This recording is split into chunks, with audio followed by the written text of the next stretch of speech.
Masunog. Sunugan. Sunog sa pakalaki pa rin ng sunog. Mahigit 31,000 pesos ang halaga ng naging pinsala. Nasa 20 bahay. Magandang araw, Nasyonalyan. Ako po si Michael Madriaga. Ngayon ay babahagi ko sa inyo ang ilang mahalagang tips na pwede niyong gamitin kapag may sunog.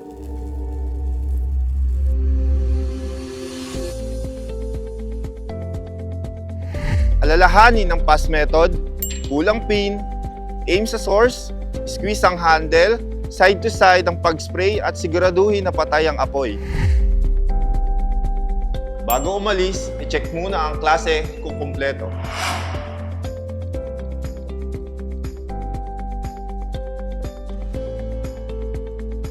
After kapit na po lahat ng students.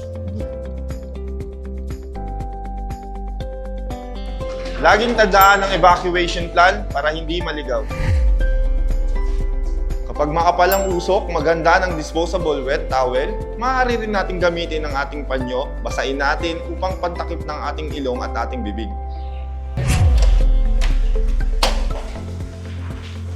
Siguraduhin na ligtas ang lahat bago tumawag sa mga sumusunod na emergency hotline.